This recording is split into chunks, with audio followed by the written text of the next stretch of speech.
ಎಲ್ಲರಿಗೂ ನಮಸ್ಕಾರ. ಕರ್ನಾಟಕ ಪರೀಕ್ಷಾ ಪ್ರಾಧಿಕಾರ ವಿವಿಧ ವೃತ್ತಿಪರ ಕೋರ್ಸುಗಳ 3ನೇ ಸುತ್ತಿನ ಫಲಿತಾಂಶವನ್ನು ಪ್ರಕಟಗೊಳಿಸಲಾಗಿದೆ. ತಮಗೆಲ್ಲ ಗೊತ್ತಿರುವಂತೆ 2ನೇ ಸುತ್ತಿನ ಫಲಿತಾಂಶವನ್ನು ನಾವು MCC ಅವರ ಒಂದು ಫಲಿತಾಂಶದ ನಂತರ ನಾವು ಮಾಡಲಿಕ್ಕೆ ಪ್ರಯತ್ನ ಮಾಡಿದ್ವಿ.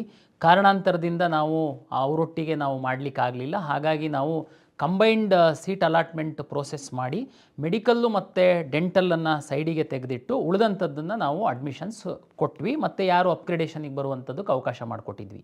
ಅಂದರೆ ಮೆಡಿಕಲ್ಲು ಡೆಂಟಲ್ಲಿಗೆ ಬಿಟ್ಟು ಉಳಿದಂಥ ಎಲ್ಲ ಕೋರ್ಸುಗಳಿಗೆ 2ನೇ ಸುತ್ತಿನ ಕೌನ್ಸಿಲಿಂಗ್ ಪ್ರಕ್ರಿಯೆ ಮುಗಿದಿತ್ತು. ಈ ಮಧ್ಯೆ ಸರ್ಕಾರಿ ಮೆಡಿಕಲ್ ಕಾಲೇಜುಗಳಲ್ಲೇ 400ರಷ್ಟು ಸೀಟು ಹೆಚ್ಚಾದ ಹಿನ್ನೆಲೆಯಲ್ಲಿ ಮತ್ತೆ ನಾವು ಮೆಡಿಕಲ್ಲು ಡೆಂಟಲ್ ಅವರು ಮೊದಲ ಸುತ್ತಿನಲ್ಲಿ ಏನು ಅವರು ಚಾಯ್ಸ್ಗಳನ್ನ ಹಾಕಿದ್ರು ಆ ಒಂದು ಆಪ್ಷನ್ಗಳನ್ನ ಪೋರ್ಟ್ ಮಾಡಿ ತಮಗೆ ರೀಅರೇಂಜ್ ಮಾಡಲಿಕ್ಕೆ ಮತ್ತು ಕೆಲವು ಮೆಡಿಕಲ್ ಕಾಲೇಜಲ್ಲಿ ಏನು ಮ್ಯಾನೇಜ್ಮೆಂಟ್ ಸೀಟು ಅಂದರೆ NRI ಇಲ್ಲ ಅಂತಂದರೆ ಮ್ಯಾನೇಜ್ಮೆಂಟ್ ಕೊಡಲಿಕ್ಕೆ ಅವಕಾಶ ಮಾಡಿಕೊಟ್ರು, ಅದನ್ನು ಹಾಕಲಿಕ್ಕೆ ಹಾಗೂ ಒಂದು ಹೊಸ ಕಾಲೇಜ್ ಏನು ಬಂದಿತ್ತು ಅದು ಮತ್ತು 2 ಡೆಂಟಲ್ ಹೊಸ ಕಾಲೇಜ್ಗಳಿಗೆ ನಾವು ಸೀಟ್ ಆಪ್ಷನ್ ಎಂಟ್ರಿ ಮಾಡಲಿಕ್ಕೆ ಅವಕಾಶ ಮಾಡಿಕೊಟ್ಟಿದ್ವಿ. ಅದು ಎಲ್ಲದನ್ನು ತೆಗೆದುಕೊಂಡು ನಾವು ಈ ಬಾರಿ ಆದ್ರೂ MCC ಅವರು ಫಲಿತಾಂಶದ ನಂತರ ನಾವು ಸೀಟ್ ಅಲಾಟ್ಮೆಂಟ್ ಪ್ರಕ್ರಿಯೆ ಮಾಡಬೇಕು ಅಂತ ನಾವು ವೆಯ್ಟ್ ಮಾಡಿದ್ವಿ. ಆದರೆ ಅದು ಸಹ ಸಾಧ್ಯ ಆಗಲಿಲ್ಲ. ತಮಗೆಲ್ಲ ಗೊತ್ತಿದೆ, ನಿರಂತರವಾಗಿ MCC ಅವರು ತಮ್ಮ ಶೆಡ್ಯೂಲನ್ನು ಮುಂದೂಡ್ತಾ ಬರ್ತಾ ಇದ್ದಾರೆ. NMC ಅವರು ನಿರಂತರವಾಗಿ ಅವಾಗವಾಗ ಒಂದೊಂದು ಕಾಲೇಜಿಗೆ ಸೀಟ್ ಜಾಸ್ತಿ ಮಾಡುವಂಥದ್ದು, ಹೊಸ ಕಾಲೇಜಿಗೆ ಪರ್ಮಿಷನ್ ಕೊಡುವಂಥ ಪ್ರಕ್ರಿಯೆಯನ್ನು ಈಗಲೂ ಸಹ ನಡೆಸ್ತಾ ಇದ್ದಾರೆ. ಈ ಹಿನ್ನೆಲೆಯಲ್ಲಿ ನಾವು ನಮ್ಮ ರಾಜ್ಯದ ಸರ್ಕಾರಿ ಮೆಡಿಕಲ್ ಕಾಲೇಜಲ್ಲಿ ಏನು 400 ಸೀಟ್ಗಳು ಹೆಚ್ಚಾಗಿತ್ತು ಮತ್ತು 2 ಡೆಂಟಲ್ ಕಾಲೇಜಲ್ಲಿ ಏನು ಸೀಟ್ ಮ್ಯಾಟ್ರಿಕ್ಸ್ ಹೆಚ್ಚಾಗಿತ್ತು ಮತ್ತು ಒಂದು ಡೀಮ್ಡ್ ಮೆಡಿಕಲ್ ಕಾಲೇಜಲ್ಲಿ ಏನು ಸೀಟ್ ಬಂದಿತ್ತು ಅದನ್ನು ನಿಮ್ಮಿಂದ ಆಪ್ಷನ್ ತೆಗೆದುಕೊಂಡಿದ್ವಿ. ಹಾಗಾಗಿ ಮೆಡಿಕಲ್ಲು, ಡೆಂಟಲ್ಲು ಹಾಗೂ ಉಳಿದಂಥ ಎಲ್ಲ ಕೋರ್ಸುಗಳ ಒಂದು ಆಪ್ಷನ್ಗಳನ್ನು ಹಾಕಿ ನಾವು ಮತ್ತೊಮ್ಮೆ ಕಂಬೈನ್ಡ್ ಸೀಟ್ ಅಲಾಟ್ಮೆಂಟ್ ಪ್ರಕ್ರಿಯೆಯನ್ನೇ ಮಾಡಿ ನಾವು ಫಲಿತಾಂಶವನ್ನು ಪ್ರಕಟಿಸಿದ್ವಿ. ತಮಗೆಲ್ಲ ಗೊತ್ತಿರುವಂತೆ ಮೆಡಿಕಲ್ಲು ಡೆಂಟಲ್ಲಿಗೆ ಸಂಬಂಧಪಟ್ಟಂತೆ ನಾವು MCC ಅವರ ವೇಳಾಪಟ್ಟಿಯನ್ನು ನಾವು ಫಾಲೋ ಮಾಡಬೇಕಾಗುತ್ತೆ. ಟೆಕ್ನಿಕಲ್ ಕೋರ್ಸಸ್ಸಿಗೆ AICT ಅವರ ಒಂದು ಟೈಮ್ ಟೇಬಲ್ನ ಫಾಲೋ ಮಾಡಬೇಕಾಗುತ್ತೆ. ನಾವು ಈ ಹಿಂದೆ ನಾನು ತಮಗೆ ಹೇಳಿದ್ದೆ, AICT ಅವರಿಗೆ ನಾವು ರಿಕ್ವೆಸ್ಟ್ ಮಾಡಿದ್ದೀವಿ September 15 last date of admission ಇರುವಂಥದ್ದನ್ನು ಸ್ವಲ್ಪ ಮುಂದೆ ಹೂಡಿ ಅಂತೇಳಿ. ಬಟ್ ಇಲ್ಲಿವರೆಗೆ ನಮಗೆ ಯಾವುದೇ ಕಮ್ಯುನಿಕೇಷನ್ ಬಂದಿಲ್ಲ. ಖಾಸಗಿ ಇಂಜಿನಿಯರಿಂಗ್ ಕಾಲೇಜುಗಳು ಹಾಗೂ ಸರ್ಕಾರದ ಮಧ್ಯದ ಒಪ್ಪಂದದ ಪ್ರಕಾರ ಲಾಸ್ಟ್ ಡೇಟ್ಗಿಂತನೂ ಮೊದಲು 10 ದಿವಸ ಮೊದಲು ನಾವು ಅವರಿಗೆ ಸೀಟು ಹ್ಯಾಂಡ್ ಓವರ್ ಮಾಡಬೇಕಾಗಿತ್ತು ಉಳಿದಂಥ ಸೀಟ್ಗಳನ್ನು. ಬಟ್ ಇಲ್ಲಿವರೆಗೆ ನಾವು ಹ್ಯಾಂಡ್ ಓವರ್ ಮಾಡಲಿಕ್ಕೆ ಆಗಿಲ್ಲ. ಅವರಿಗೆ ನಾವು ರಿಕ್ವೆಸ್ಟ್ ಮಾಡಿದ್ವಿ, ಆದರೆ ಇನ್ನೂ ನಾವು ಮುಂದೂಡಲಿಕ್ಕೆ ಆಗಲ್ಲ. ಯಾಕೆಂತಂದರೆ ಇನ್ನೂ ಸುಮಾರು 40,000ದಷ್ಟು ನಮ್ಮ ಕಡೆಯಿಂದ ಸೀಟ್ಗಳನ್ನ ಹೋಲ್ಡ್ ಮಾಡಿಟ್ಟಿದ್ದಾರೆ, ಇಂಜಿನಿಯರಿಂಗ್ ಸೀಟ್ಗಳನ್ನ. ಇವರೆಲ್ಲ ಅಡ್ಮಿಷನ್ ಆಗಬೇಕಾಗುತ್ತೆ.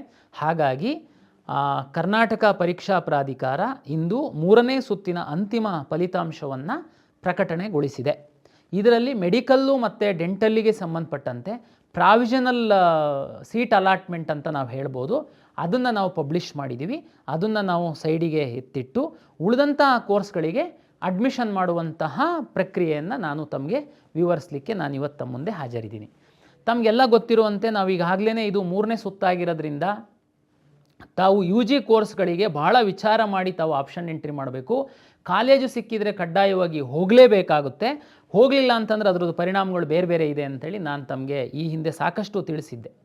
ತಾವು ಅದೇ ರೀತಿ ವಿಚಾರ ಮಾಡಿ ಆಪ್ಷನ್ ಎಂಟ್ರಿ ಮಾಡಿದ್ದೀರಾ ಅಂತ ನಾನು ಭಾವಿಸಿದ್ದೀನಿ. ಹಾಗಾಗಿ 3ನೇ ಸುತ್ತಿನ UG CET ಅಂತಿಮ ಫಲಿತಾಂಶವನ್ನು ನಾವು ಈಗ ಪ್ರಕಟ ಮಾಡಿದ್ದೀವಿ.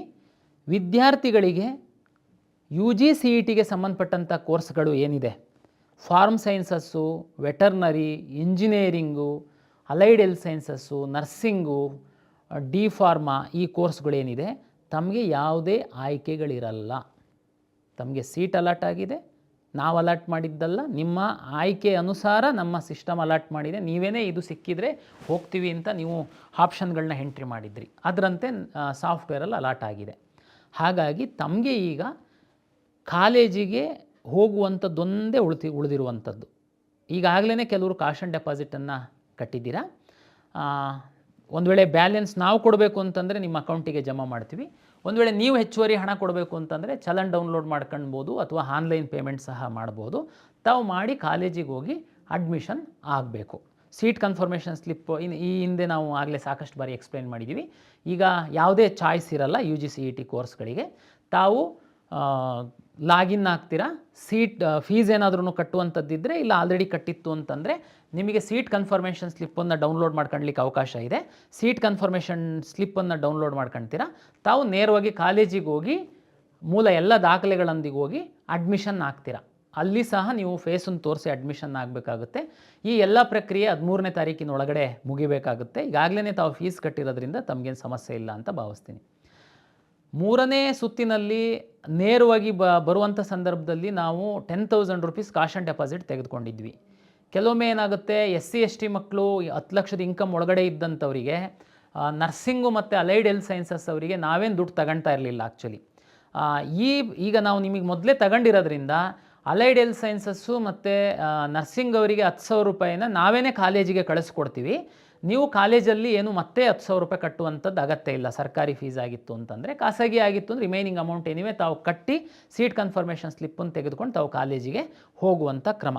SC/ST ಸ್ಟೂಡೆಂಟ್ 10,000 ರೂಪಾಯಿ ಕಟ್ಟಿದ್ದೀರಾ, ತಮಗೆ ಸಹ ಏನಾದ್ರು 10 ಲಕ್ಷದ ಇನ್ಕಮ್ ಒಳಗಡೆ ಇದ್ದು ಜೀರೋ ಫೀಸ್ ಇತ್ತು ಅಂತಂದರೆ ನಾವು ನಿಮಗೆ 10,000 ರೂಪಾಯಿ ಕೊಡಬೇಕಾಗುತ್ತೆ. ಅದನ್ನು ನಾವು ತಮ್ಮ ಅಕೌಂಟಿಗೆ ರಿಟರ್ನ್ ಮಾಡುವಂತಹ ಕೆಲಸವನ್ನು ನಾವು ಮಾಡ್ತೀವಿ.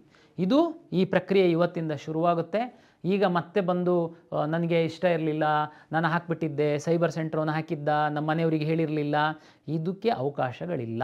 ತಾವು ಗಂಭೀರತೆಯನ್ನು ಅರ್ಥ ಮಾಡ್ಕೊಳ್ಳಿ. ಕೌನ್ಸಿಲಿಂಗ್ ಅಂತಂದರೆ 3ನೇ ಸುತ್ತು ಅಂತಂದರೆ ನಂತರ ನಾವು ಯಾವುದು ಸುತ್ತು ಮಾಡದಿಲ್ಲದಿರೋದ್ರಿಂದ ನಾವು ಸೀಟ್ ಬಿಡುವಂಥದ್ದು ಅದು ಕಾಲೇಜಿನ ಪಾಲಾಗುತ್ತೆ. ಅದು ಏನಾದ್ರೂ ಒಳ್ಳೆ ಕಾಲೇಜು, ಒಳ್ಳೆ ಬ್ರ್ಯಾಂಚ್ ಇತ್ತು ಅಂತಂದರೆ ನಿಮ್ಗಿಂತ ಕೆಳಗಡೆ ಅದೇ ಕಾಲೇಜು ಬ್ರ್ಯಾಂಚ್ ಬೇಕು ಅಂತ ವೆಯ್ಟ್ ಮಾಡ್ತಿರುವಂಥ ಸಾಕಷ್ಟು ವಿದ್ಯಾರ್ಥಿಗಳಿದ್ದರು. ನೀವು ತಗೊಂಡಿರೋ ಕಾರಣಕ್ಕೋಸ್ಕರ ಅವರಿಗೆ ತಪ್ಪಿ ಹೋಗಿದೆ. ಇದ್ರದ್ದು ಪರಿಣಾಮ ಏನಿರುತ್ತೆ ಅಂತಂದರೆ, ನೀವೇನಾದರೂ ಕಾಲೇಜಿಗೆ ಹೋಗಲಿಲ್ಲ ಅಂತಂದರೆ ನೀವು course fees plus 5 times penalty ಕಟ್ಟಬೇಕು. ಮತ್ತು ನೀವು ನಮ್ಮ ಮುಂದಿನ 4 ವರ್ಷಗಳ ಕಾಲ ನಮ್ಮ ಕೌನ್ಸಿಲಿಂಗ್ ಪ್ರಕ್ರಿಯೆಯಲ್ಲಿ ತಾವು ಭಾಗವಹಿಸಲಿಕ್ಕೆ ಅವಕಾಶ ಇರಲ್ಲ. ಇದು ದಯಮಾಡಿ ಅರ್ಥ ಮಾಡ್ಕೊಳ್ಬೇಕು. ಹಾಗಾಗಿ ತಾವು ತಕ್ಷಣ ಕಾಲೇಜಿಗೆ ಹೋಗಿ ಅಡ್ಮಿಷನ್ ಆಗ್ತೀರಾ ಅಂತೇಳಿ ನಾನು ಭಾವಿಸ್ತೀನಿ. ಕೆಲವು ವಿದ್ಯಾರ್ಥಿಗಳು ಫಸ್ಟ್ ರೌಂಡಿಂದ ಅಟಾಡ್ಕೊಂಡು ಬಂದು ಈ ರೌಂಡಲ್ಲಿ ತಾವು ಕಾಲೇಜಿಗೆ ಹೋಗಿಲ್ಲ ಅಂತಂದರೆ ತಮ್ಮದು ಟ್ರ್ಯಾಕ್ ಮಾಡ್ತಾ ಇದ್ದಾರೆ ನಮ್ಮ IT ಟೀಮ್ ಅವರು. ನೀವು ಇಂಟೆನ್ಷನಲ್ಲಿ ಮಾಡಿದ್ದೀರಾ ಅಥವಾ ಏನು ಉದ್ದೇಶ ಇಟ್ಕೊಂಡು ಮಾಡಿದ್ದೀರಾ ಅಂತನ್ನುವಂಥದ್ದು ತಮಗೆಲ್ಲ ಗೊತ್ತಿದೆ. ಕಳೆದ ವರ್ಷ ನಾವು ಪೊಲೀಸ್ ದೂರು ದಾಖಲಿಸಿ ಎಷ್ಟು ಜನಕ್ಕೆ ಅರೆಸ್ಟ್ ಮಾಡಿಸಿದ್ವಿ ಅಂತೇಳಿ. ಇಂಟೆನ್ಷನಲ್ಲಿ ಮಾಡಿರುವಂಥವ್ರು ಕೆಲವರು ಸಿಕ್ತು ಅಂತಂದರೆ ಅದು ಸಹ ಕ್ರಮ ಆಗುತ್ತೆ. ಹಾಗಾಗಿ ಇದನ್ನು ಗಂಭೀರವಾಗಿ ಪರಿಗಣಿಸಬೇಕು ಅಂತ ನಾನು ತಮ್ಮಲ್ಲಿ ವಿನಂತಿಯನ್ನು ಮಾಡಿಕೊಳ್ತೀನಿ. ಆಯುಷ್ ಕೋರ್ಸಿಗೆ ಸಂಬಂಧಪಟ್ಟಂತೆ ತಮಗೆಲ್ಲ ಗೊತ್ತಿದೆ, ಮೊದಲ ಸುತ್ತಿನಲ್ಲಿ ಅಷ್ಟೊಂದು ನಾವು ಕಾಲೇಜುಗಳನ್ನ ಹಾಕಲಿಲ್ಲ. 2ನೇ ಸುತ್ತಿನಲ್ಲಿ ಹಾಕಿದ್ವಿ. ಅದು ಅಂದರೆ ಅವರಿಗೆ ಫಸ್ಟ್ ಸುತ್ತಾಗುತ್ತೆ. ನಮ್ಮದು UG CET ಕೋರ್ಸ್ಗಳಿಗೆ 2ನೇ ಸುತ್ತಾಗುತ್ತೆ. ಬಟ್ ಅವರಿಗೆ ಸಹ ನಾವು ಯಾವುದೂ ಚಾಯ್ಸ್ ಕೊಡಲ್ಲ ಅಂತ ಹೇಳಿದ್ವಿ. ಆದರೆ Ayush, medical, dental NEET rank ಆಧಾರದ ಮೇಲೆ ಆಗುವ ಹಿನ್ನೆಲೆಯಲ್ಲಿ ಹಾಗೂ ಆಯುಷಲ್ಲಿ ಇರುವಂಥ ಸಾಕಷ್ಟು ವಿದ್ಯಾರ್ಥಿಗಳು ಡೆಂಟಲ್ಲು, ಮೆಡಿಕಲ್ ಆಪ್ಷನ್ ಸಹ ಇಟ್ಟಿರುವ ಹಿನ್ನೆಲೆಯಲ್ಲಿ ನಾವು 15 ಇದೊಂದು 3-4 ಡೇಸ್ ನಾವು ಈ ಬೇರೆಯವರಿಗೆಲ್ಲ ಟೈಮ್ ಕೊಡ್ತಾ ಇದ್ದೀವಿ. ಆಯುಷ್ ಅವರಿಗೆ ಸಹ ನಾವು ಚಾಯ್ಸ್ 1, 2 ಮತ್ತು 4 ಕೊಡ್ತೀವಿ.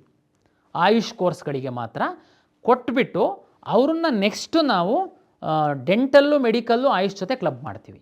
ಇದು ತಮ್ಮ ಮಾಹಿತಿಗೆ. ಈಗ ಅದಕ್ಕೆ ನಾನು ಮೊದಲು ಹೇಳಿದ್ದು UG CET ಅವರಿಗೆ ನೋ ಚಾಯ್ಸಸ್, ಹೋಗಿ ಅಡ್ಮಿಷನ್ ಆಗಬೇಕು. 2-3 ಡೇಸ್ ಆದಮೇಲೆ 16, 17ನೇ ತಾರೀಕಿಗೆ ನಾನು ಆಯುಷ್ ಅವರಿಗೆ ಚಾಯ್ಸ್ ಕೊಡ್ತೀನಿ. ಚಾಯ್ಸ್ 1, 2 ಮತ್ತು 4 ಇರುತ್ತೆ. ತಾವು ಖುಷಿ ಇತ್ತು, ಯಾಕಂದರೆ ಕೆಲವರೆಲ್ಲ ಬೇಕಾದ ಕಾಲೇಜೇ ಹಾಕಿರ್ತೀರ, ತಮಗೆ ಖುಷಿ ಇತ್ತು ಅಂತಂದ್ರೆ ಹೋಗಿ ಅಡ್ಮಿಷನ್ ಆಗ್ಬೋದು. ಇಲ್ಲ ನಿಮ್ಮ ಲಾಗಿನ್ ಒಳಗಡೆ ಈಗಾಗಲೇ ಕಾಶ್ ಆ್ಯಂಡ್ ಡೆಪಾಸಿಟ್ ಎಲ್ಲ ಕಟ್ಟಿರ್ತೀರ, ತಾವು ಮೆಡಿಕಲ್ ಕಾಲೇಜಸ್ಸೂ ಇರುತ್ತೆ. ಬಟ್ ಈ ಸಂದರ್ಭದಲ್ಲಿ ಆಯುಷ್ ಆಗಿರ್ಬೋದು ತಮಗೆ, ತಾವು ವೆಯ್ಟ್ ಮಾಡ್ತೀವಿ ಅಂದರೆ ಚಾಯ್ಸ್ 2 ಹಾಕ್ಬೋದು. ಇಲ್ಲ ನಮಗೆ ಇದು ಕೌನ್ಸಿಲಿಂಗ್ ಪ್ರಕ್ರಿಯೆನೇ ಬೇಕಾಗಿಲ್ಲ ಅಂತಂದರೆ ಆಯುಷ್ಗೆ ಸಂಬಂಧಪಟ್ಟಂಥವ್ರು ಚಾಯ್ಸ್ 4 ಹಾಕಿ ತಾವು ಹೋಗ್ಬೋದು. ಯಾಕೆ ಆಯುಷ್ ಅವರಿಗೆ ಚಾಯ್ಸ್ 4 ಉಳಿದವರಿಗೆ ಹೋಗೋದಕ್ಕೆ ಅವಕಾಶ ಇಲ್ಲ? ಯಾಕೆ ಅಂದರೆ ಆಯುಷನ್ನು ನಾವು ತೆಗೆದುಕೊಂಡಿರುವಂಥದ್ದೇ 2ನೇ ಸುತ್ತಿನ ನಂತರ. ಕೆಲವು ಕಾಲೇಜುಗಳನ್ನ ಮೊನ್ನೆ ಸಹ ನಾವು ತಗೊಂಡಿದ್ದೀವಿ. ಹಾಗಾಗಿ ಆಯುಷನ್ನೇ ಮಾಡಬೇಕು ಅಂತ ಇರುವಂಥ ವಿದ್ಯಾರ್ಥಿಗಳಿಗೆ ನಾವು ಅವಕಾಶಗಳನ್ನ ಕೊಡಬೇಕಾಗುತ್ತೆ. ಈ ಹಿನ್ನೆಲೆಯಲ್ಲಿ ಆಯುಷ್ ಅವರಿಗೆ ಆ ಅವಕಾಶವನ್ನು ನಾವು ಕೊಟ್ಟಿದ್ದೀವಿ. ಮೆಡಿಕಲ್ಲು, ಡೆಂಟಲ್ಲಿಗೆ ಸಂಬಂಧಪಟ್ಟಂತೆ ತಮಗೆಲ್ಲ ಗೊತ್ತಿರುವಂತೆ ನಾನೀಗಾಗಲೇ ಹೇಳಿದ್ದೀನಿ. ಈಗ ಸಹ ಇದನ್ನು 2ನೇ ಪ್ರಾವಿಷನಲ್ ಅಂತ ಬೇಕಾದರೂ ನಾವು ಕರಿಬಹುದು. 2ನೇ ಪ್ರಾವಿಷನಲ್ ಪಟ್ಟಿಯನ್ನು ಪಬ್ಲಿಷ್ ಮಾಡಿದ್ದೀವಿ. ಮೆಡಿಕಲ್ಲು, ಡೆಂಟಲನ್ನು ನಾವು ಸೈಡಿಗೆ ತೆಗೆದಿಡ್ತೀವಿ. ಅವರಿಗೆ ಯಾವುದೇ ಅಡ್ಮಿಷನ್ಸ್ ಇಲ್ಲ.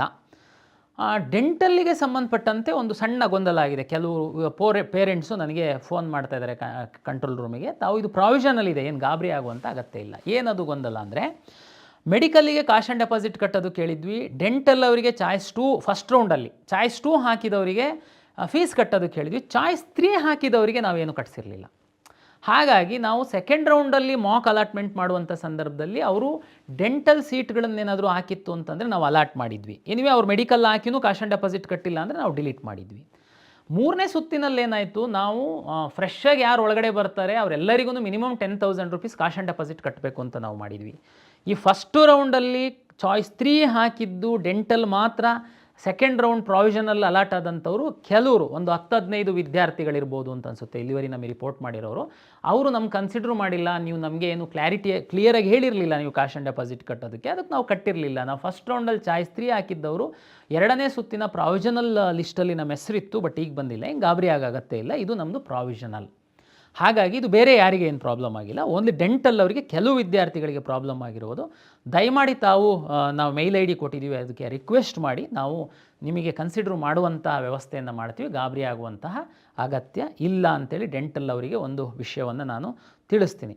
ಓಕೆ, ಡೆಂಟಲ್ಲು ಮೆಡಿಕಲ್ಲು ಏನು ಮಾಡ್ತೀರಾ ನೆಕ್ಸ್ಟು? MCC ಅವ್ರು ತಮಗೆಲ್ಲ ಗೊತ್ತಿದೆ. ಈಗ ನಿನ್ನೆ ತನಕ ನಮ್ಮ ಮಾಹಿತಿ ಪ್ರಕಾರ ಮೈಸೂರು ಜಿಲ್ಲೆಯಲ್ಲಿ ಒಂದು ಫಾರೂಕಿ ಮೆಡಿಕಲ್ ಕಾಲೇಜ್ ಅಂತ 100 ಸೀಟಿಗೆ ಹೊಸ್ದಾಗಿ ಪರ್ಮಿಷನ್ ಕೊಟ್ಟಿದ್ದಾರೆ. ನಮಗಿನ್ನೂ ಸೀಟ್ ಮ್ಯಾಟ್ರಿಕ್ಸ್ ಬಂದಿಲ್ಲ. PS ಕಾಲೇಜಿಗೆ 50 ಸೀಟನ್ನು ಇನ್ಕ್ರೀಸ್ ಮಾಡಿದ್ದಾರೆ, ಅದ್ರದ್ದು ಇನ್ನೂ ಸೀಟ್ ಮ್ಯಾಟ್ರಿಕ್ಸ್ ಬಂದಿಲ್ಲ.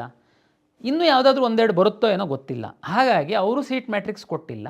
MCC ಅವರು ಸಹ ಮುಂದೂಡಿದ್ದಾರೆ ಅವರ ವೇಳಾಪಟ್ಟಿಯನ್ನು. ಹಾಗಾಗಿ ಮೆಡಿಕಲ್ಲು ಡೆಂಟಲ್ ಅವರು ನಾವು MCC ಅವರು ನಮಗೆ ಇಲ್ಲಿವರೆಗೆ ತುಂಬ ಟೆನ್ಷನ್ ಇತ್ತು, ಯಾಕೆಂದರೆ UG ಕೋರ್ಸಸ್ ಜೊತೆ ನಾವು ಮಾಡ್ತಾ ಇರೋದ್ರಿಂದ. ಈಗ ನಾವು ಸ್ಪ್ಲಿಟ್ ಮಾಡ್ತಾಯಿದ್ವಿ. ಹಾಗಾಗಿ ಇನ್ನೇನು ತೊಂದರೆ ಇಲ್ಲ. MCC ಅವರು 2ನೇ ಸುತ್ತಿನ ಏನು ವೇಳಾಪಟ್ಟಿಯನ್ನು ನಮಗೆ ಕೊಡ್ತಾರೆ, ಆವಾಗ ನಾವು ಇನ್ನೇನು ಮಾಡ್ತೀವಿ ಅನ್ನುವಂಥದ್ದನ್ನು ನಿಮಗೆ ತಿಳಿಸ್ತೀವಿ. ಬಹಳ ದೊಡ್ಡ ಬದಲಾವಣೆ ನಾವು ಮಾಡಿಬಿಡ್ತೀವ? ಇಲ್ಲ, ತಮಗೆಲ್ಲ ಗೊತ್ತಿದೆ. ಈಗಾಗಲೇ ನಾವು ಕ್ಲಾರಿಫೈ ಮಾಡಿದ್ದೀವಿ. ಹೊಸ ಕಾಲೇಜ್ ಇರೋ ಕಾಲೇಜಲ್ಲಿ ಸೀಟ್ ಇನ್ಕ್ರೀಸ್ ಆಯಿತು ಅಂತಂದರೆ ಅದಕ್ಕೆಲ್ಲ ನಾವು ಭಾಳ ದೊಡ್ಡ ಆಪ್ಷನ್ ಎಂಟ್ರಿ ಮಾಡುವಂಥದ್ದು ಕೊಡೋದು ಅಗತ್ಯ ಏನಿರಲ್ಲ. ಹೊಸ ಯಾವುದಾದ್ರೂ ಕಾಲೇಜ್ ಬಂತು ಅಂತಂದರೆ ತಮಗೆ ಅವಕಾಶವನ್ನು ಕೊಡಬೇಕಾಗುತ್ತೆ. ಎಷ್ಟು ಕಾಲೇಜ್ ಹೊಸದು ಬರುತ್ತೆ, ಹಳೇದು ಎಷ್ಟು ಇನ್ಕ್ರೀಸ್ ಆಗುತ್ತೆ, ಯಾವುದು ನಮಗೆ ಇನ್ನೂ ಕ್ಲಾರಿಟಿ ಇಲ್ಲ. ಆ್ಯಸ್ ಆ್ಯಂಡ್ ಟುಡೇ ನಮಗೆ ಯಾವುದೂ ಹೆಚ್ಚುವರಿ ಸೀಟ್ ಮ್ಯಾಟ್ರಿಕ್ಸ್ ಬಂದಿಲ್ಲ, ಬಟ್ ಆದೇಶ ಬಂದಿದೆ. PS 50 ಸೀಟ್ ಹೆಚ್ಚುವರಿ ಆಗಿರುವಂಥದ್ದು ಮತ್ತು ಫಾರೂಕಿ ಮೆಡಿಕಲ್ ಕಾಲೇಜಲ್ಲಿ 100 ಸೀಟು ಹೊಸದಾಗಿ ಈ ವರ್ಷ ಶುರುವಾಗ್ತಾ ಇರುವಂಥದ್ದು ಬಂದಿರುವಂಥ ಮಾಹಿತಿ ಇದೆ. ಅದು ಸೀಟ್ ಮ್ಯಾಟ್ರಿಕ್ಸ್ ಬಂದ ಮೇಲೆ MCC ಅವರು 2ನೇ ಸುತ್ತಿನ ವೇಳಾಪಟ್ಟಿಯನ್ನು ಕೊಟ್ಟು 2ನೇ ಸುತ್ತಿನ ಫಲಿತಾಂಶ ಕೊಡ್ತಾರೆ ಅಂತನ್ನುವಂಥ, ಯಾಕೆಂದರೆ ಅವ್ರು ಇಲ್ಲಿವರೆಗಿಲ್ಲ. ಇವತ್ತು ಚಾಯ್ಸ್ ಎಂಟ್ರಿ ಲಾಸ್ಟ್ ಅಂತ ಹೇಳಿರ್ತಾರೆ, ಮತ್ತು ಅದನ್ನು ಎಕ್ಸ್ಟೆಂಡ್ ಮಾಡ್ತಾರೆ. ಎಕ್ಸ್ಟೆಂಡ್ ಮಾಡಾದ್ಮೇಲೆ ಇಡೀ ಟೈಮ್ ಟೇಬಲ್ನೇ ಶೆಡ್ಯೂಲ್ನ ರೀಶೆಡ್ಯೂಲ್ ಮಾಡಿಬಿಡ್ತಾರೆ. ಈ ಹಿನ್ನೆಲೆಯಲ್ಲಿ ಅವರು ಚಾಯ್ಸ್ ಎಂಟ್ರಿ ಕ್ಲೋಸ್ ಮಾಡ್ತಿದ್ದಂಗೆ ನಮಗೆ ಗೊತ್ತಾಗುತ್ತೆ, ಓಕೆ ಇನ್ನು ಅವ್ರದ್ದು ಪ್ರಾವಿಷನಲ್ ರಿಸಲ್ಟ್ ಬರುತ್ತೆ ಅಂತ. ನಮಗೆ ಬರೀ ಮೆಡಿಕಲ್ ಡೆಂಟಲ್ ಆಯುಷ್ ಅವ್ರುಗಳಿಗೆ ಮಾತ್ರ ಇರೋದ್ರಿಂದ ನಮಗೆ ಅಷ್ಟೊಂದು ಸಮಯನೂ ಏನು ಬೇಕಾಗಲ್ಲ. ನಾವು ಮುಂದಿನ ಒಂದು ಮಾರ್ಗಸೂಚಿಯನ್ನು ತಿಳಿಸ್ತೀವಿ ತಮಗೆ. ಹಾಗಾಗಿ ಡೆಂಟಲ್ಲು ಮೆಡಿಕಲ್ ಅವರು ಏನು ಚಿಂತೆ ಮಾಡುವಂತಹ ಅಗತ್ಯ ಇಲ್ಲ. ಆಯುಷ್ ಅವರು ಏನು ಚಾಯ್ಸಸ್ ಹಾಕಿರ್ತಾರೆ, ನೆಕ್ಸ್ಟು ನಾವು ಅಲಾಟ್ ಮಾಡುವಂಥ ಸಂದರ್ಭದಲ್ಲಿ ಮೆಡಿಕಲ್ಲು ಡೆಂಟಲ್ಲು ಆಯುಷ್ 3ನ್ನ ಕಂಬೈಂಡ್ ಆಗಿ ನಾವು ಅಲಾಟ್ ಮಾಡ್ತೀವಿ. ಹೊಸ್ದಾಗಿ ಸೆಕ್ಯೂರಿಟಿ ಡೆಪಾಸಿಟಿಗೆ ಕೊಡ್ತೀರಾ, ಹೊಸ್ದಾಗಿ ನಾವು ರೀಅರೇಂಜ್ ಮಾಡೋದಕ್ಕೆ ಕೊಡ್ತೀವಾ, ಹೊಸ್ದಾಗಿ ಕಾಲೇಜ್ ಹಾಕುವಂಥದ್ದಕ್ಕೆ ಕೊಡ್ತೀರಾ, ನಾನು ಈಗಲೇ ಹೇಳಲಿಕ್ಕೆ ಹೋಗಲ್ಲ. ಯಾಕೆಂದರೆ ನಮಗೆ ಎಷ್ಟು ಕಾಲೇಜು ಏನು ಅನ್ನುವಂಥದ್ದು ಕ್ಲಾರಿಟಿ ಇಲ್ಲ. ದಯಮಾಡಿ ತಾವು ಸ್ವಲ್ಪ ತಾಳ್ಮೆಯಿಂದ ಇರಬೇಕು ಅಂತೇಳಿ ವಿನಂತಿಯನ್ನು ಮಾಡಿಕೊಳ್ತೀವಿ. ನಾವು ಏನು ಕಾಲೇಜ್ ಸೀಟ್ ಮ್ಯಾಟ್ರಿಕ್ಸ್ ಬರುತ್ತೆ, MCC ಶೆಡ್ಯೂಲ್ ಬರುತ್ತೆ, ತಕ್ಷಣ ತಮಗೆ ತಿಳಿಸ್ತೀವಿ. ಓಕೆ, ಅಂತಿಮವಾಗಿ ತಮ್ಗೆ ಈಗಾಗಲೇ ನಾನು ಸಾಕಷ್ಟು ಬಾರಿ ಹೇಳಿದಂತೆ ಇಂಜಿನಿಯರಿಂಗ್ ಕಾಲೇಜುಗಳ ಕೋರ್ಸ್ಗಳಿಗೆ ಸಂಬಂಧಪಟ್ಟಂತೆ ನಮಗೆ 3 ಸುತ್ತಿನ ಕೌನ್ಸಿಲಿಂಗ್ ನಾವು ಮಾಡಿದ್ದೀವಿ. AICT ಅವ್ರದ್ದು ಏನು ಲಾಸ್ಟ್ ಡೇಟ್ ಆಫ್ ಅಡ್ಮಿಷನ್ 15ನೇ ತಾರೀಕು ಇರೋದ್ರಿಂದ ನಾವು 3ನೇ ಸುತ್ತಿನಲ್ಲಿ ಅನ್ಅಲಾಟೆಡ್ ಸೀಟ್ಸು ಏನಿದೆ ಆ ಸೀಟ್ಗಳನ್ನು ಕಾಲೇಜಿಗೆ ಹ್ಯಾಂಡ್ ಓವರ್ ಮಾಡ್ತಾಯಿದ್ದೀವಿ. ಅನ್ಅಲಾಟೆಡ್ ಇನ್ನು ಅಡ್ಮಿಷನ್ಸ್ ನಡೀತಾ ಇದೆ. ಅಡ್ಮಿಷನ್ ಆಗದಿಲ್ದಿರೋರು ಸಣ್ಣ ಒಂದು ನಂಬರ್ ಸಿಗ್ಬೋದು. ಅದನ್ನು ನಾವು ಕಾಯ್ತಾ ಕುಳಿತರೆ ಕೆಲವು ವಿದ್ಯಾರ್ಥಿಗಳು ವಂಚಿತರಾಗ್ಬೋದು. ಅದಕ್ಕೆ ನಾನು ಹೇಳುವಂಥದ್ದು, ಇವತ್ತು ನಾವು KEA ವೆಬ್ಸೈಟಲ್ಲಿ ಪಬ್ಲಿಷ್ ಮಾಡ್ತೀವಿ. ಅನ್ಅಲಾಟೆಡ್ ಸೀಟ್ಸ್ ಏನಿದೆ 3ನೇ ಸುತ್ತಿನಲ್ಲಿ ಆ ಸೀಟ್ಗಳನ್ನು ಕಾಲೇಜಿಗೆ ಹ್ಯಾಂಡ್ ಓವರ್ ಮಾಡ್ತೀವಿ. ಇಲ್ಲಿವರೆಗೆ KEAನಲ್ಲಿ ಯಾವುದೇ ಸುತ್ತಿನಲ್ಲಿ ಸೀಟನ್ನು ಪಡೆಯದೇ ಇರುವಂತಹ CET ರ್ಯಾಂಕ್ ಇರುವಂತಹ ವಿದ್ಯಾರ್ಥಿಗಳು ತಾವು ನೇರವಾಗಿ ಕಾಲೇಜಿಗೆ ಹೋಗಿ ಪ್ರವೇಶವನ್ನು ಪಡೆಯಬಹುದು. KEAನಲ್ಲಿ ಒಂದು ಸೀಟನ್ನು ತೆಗೆದುಕೊಂಡು ಮತ್ತೆ ಅಲ್ಲೋಗಿ ಪಡೆಯುವಂಥದ್ದಕ್ಕೆ ಅವಕಾಶ ಇರಲ್ಲ. KCET ಎಕ್ಸಾಮೇ ಬರಿದೆ ನಿಮ್ಮ ಹತ್ರ ರ್ಯಾಂಕೇ ಇಲ್ದಿರುವಂಥ ವಿದ್ಯಾರ್ಥಿಗಳು ಸಹ ತಾವು ಹೋಗಿ ನೇರವಾಗಿ ಪ್ರವೇಶವನ್ನು ಪಡೆಯುವಂಥದ್ದಕ್ಕೆ ಬರಲ್ಲ. ಆದರೆ KCET ಇತ್ತು, ತಾವು ಕಾರಣಾಂತರದಿಂದ ಸರಿಯಾದ ಆಪ್ಷನ್ ಎಂಟ್ರಿ ಮಾಡಿಲ್ಲ, ಆ ಕಾಲೇಜುಗಳನ್ನು ಹಾಕಿಲ್ಲ, ಈ ಎಲ್ಲ ಕಾರಣಕ್ಕೆ ತಮಗೆ ಆ ಸೀಟ್ ಸಿಕ್ಕದೇ ಇರ್ಬೋದು. ಬಟ್ ಆದರೆ ನೀವು ಇಂಜಿನಿಯರಿಂಗ್ ಮಾಡಬೇಕು ಅಂತಲೇ ಆಸೆ ಇದೆ. ಈಗ ತಾವು ನಮ್ಮ ವೆಬ್ಸೈಟಲ್ಲಿ ನೋಡಿ ಕಾಲೇಜ್ ವಾರು ಬ್ರಾಂಚ್ ವಾರು ಅವೈಲಬಲ್ ಇರುವಂತಹ ಸೀಟ್ಗಳ ಮಾಹಿತಿಯನ್ನು ನಾವು ಪಬ್ಲಿಷ್ ಮಾಡಿದ್ದೀವಿ. ತಾವು ಹೋಗಿ ಅಡ್ಮಿಷನ್ ಆಗ್ಬೋದು. ಇನ್ನೂ ಒಂದು ಹೆಚ್ಚಿನ ಮಾಹಿತಿ, ಕರ್ನಾಟಕ ರಾಜ್ಯದಲ್ಲಿ 17 ಸರ್ಕಾರಿ ಇಂಜಿನಿಯರಿಂಗ್ ಕಾಲೇಜ್ಗಳಿದೆ, 8 ಅನುದಾನಿತ ಇಂಜಿನಿಯರಿಂಗ್ ಕಾಲೇಜ್ಗಳಿದೆ. ಅಲ್ಲಿ ನಿಮಗೆ 46,000 ಅಷ್ಟೇ ಫೀಸ್ ಇದೆ. 17 ಸರ್ಕಾರಿ ಇಂಜಿನಿಯರಿಂಗ್ ಕಾಲೇಜಲ್ಲಿ 5 ಬ್ರಾಂಚ್ಗಳಿಗೆ ಕೇವಲ 23,000 ರೂಪಾಯಿ ಫೀಸು ನಿಗದಿಪಡಿಸಿದೆ ಸರ್ಕಾರ. ಇದು ಸಹ ಕೆಲವು ಸೀಟ್ಗಳು ಉಳಿದಿದೆ, ಅದನ್ನು ನಾವು ವೆಬ್ಸೈಟಲ್ಲಿ ಹಾಕಿದ್ದೀವಿ. ಕೆಲವು ವಿದ್ಯಾರ್ಥಿಗಳು ತಮ್ಮ ಊರಲ್ಲಿ ತಮ್ಮ ಜಿಲ್ಲೆನಲ್ಲೇ ಇಂಜಿನಿಯರಿಂಗ್ ಮಾಡಿಸ್ಬೇಕು ಮತ್ತು ಫೀಸ್ ಸಹ ಕಡಿಮೆ ಇರಬೇಕು ಅನ್ನುವಂಥದ್ದು ಇರುತ್ತೆ. ತಮಗೆ ಸಿ ಇ ಟಿ ರ್ಯಾಂಕ್ ಸಹ ಇದೆ, ಬಟ್ ಇಲ್ಲಿವರೆಗೆ ನಿಮಗೆ ಸೀಟ್ ಸಿಕ್ಕಿಲ್ಲ KEA ಕಾರಣಾಂತರದಿಂದ. ತಾವು ಒಂದು ವೇಳೆ ತಮ್ಮ ಊರಿನ ತಮ್ಮ ಕಾಲೇಜಿನಲ್ಲಿ ತಮ್ಮ ನಿಯರ್ ಬೈ ಇರುವಂಥ ಕಾಲೇಜಿನಲ್ಲಿ ಸೀಟು ಲಭ್ಯ ಇತ್ತು ಅಂತಂದರೆ ತಾವು ನಮ್ಮ ವೆಬ್ಸೈಟಲ್ಲಿ ನೋಡಿ ಹೋಗಿ ಅಡ್ಮಿಷನ್ ಆಗ್ಬೋದು.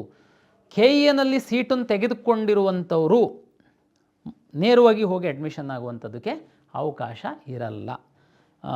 ಇದು ಇಷ್ಟು ಮಾಹಿತಿ ತಮಗೆ ಹೇಳ್ತಾ ಮೆಡಿಕಲ್ಲು ಡೆಂಟಲ್ಲುಗೆ ಸಂಬಂಧಪಟ್ಟಂತೆ ನಾನು ಮುಂದಿನ ದಿನದಲ್ಲಿ ಮಾರ್ಗಸೂಚಿಯನ್ನು ತಿಳಿಸ್ತೀನಿ. UG ಕೋರ್ಸ್ಗಳ 3ನೇ ಸುತ್ತಿನ ಒಂದು ಫಲಿತಾಂಶ ಪ್ರಕಟಣೆ ಆಗಿದ್ದು ಈಗ ನಿಮಗೆ ಅಡ್ಮಿಷನ್ ಮಾತ್ರ ಇದೆ. ಇನ್ನು ಮುಂದಿನ ಯಾವುದೇ ಪ್ರಕ್ರಿಯೆಗಳು ಪ್ರಾಧಿಕಾರದ ವತಿಯಿಂದ ನಡೆಯಲ್ಲ. ನರ್ಸಿಂಗ್ ಇರ್ಬೋದು, ಅಲೈಡ್ ಹೆಲ್ತ್ ಸೈನ್ಸಸ್ ಇರ್ಬೋದು, ಇದೆಲ್ಲದೂ ಹ್ಯಾಂಡ್ ಓವರ್ ಆಗುತ್ತೆ. ಓಕೆ, ಲಾಸ್ಟ್ ಇನ್ನೊಂದು ಪಾಯಿಂಟ್ ಮರ್ತಿದ್ದೆ. ಇಂಜಿನಿಯರಿಂಗು, ಫಾರ್ಮ್ ಸೈನ್ಸಸ್ಸು, ವೆಟರ್ನರಿ, ನರ್ಸಿಂಗೂ ಇರ್ಬೋದು. ನಿಮಗೇನಾಗಿದೆ, ನೀವು ಮೆಡಿಕಲ್ ಆಪ್ಷನ್ಸ್ ಹಾಕಿದ್ದೀರಾ, ಅನ್ಫಾರ್ಚುನೇಟ್ಲಿ ನಿಮಗೆ ಮೆಡಿಕಲ್ ಸೀಟ್ ಅಲಾಟ್ ಆಗಿಲ್ಲ, ಡೆಂಟಲ್ ಸೀಟ್ ಅಲಾಟ್ ಆಗಿಲ್ಲ. ಆಯುಷ್ ಹೇಳ್ತಾ ಇಲ್ಲ, ದಯಮಾಡಿ ಅರ್ಥ ಮಾಡ್ಕೊಳ್ಳಿ. UG ಕೋರ್ಸ್ಗಳಿಗೆ ನಿಮಗೆ ಫಸ್ಟ್ ರೌಂಡಿಂದನೂ ಕೆಲವರು ಹೋಲ್ಡ್ ಮಾಡ್ಕೊಂಡೇ ಬಂದಿದ್ದೀರಾ ಸೀಟನ್ನು. ಯಾಕೆ? ನಿಮಗೆ ಮೆಡಿಕಲ್ ಬೇಕು.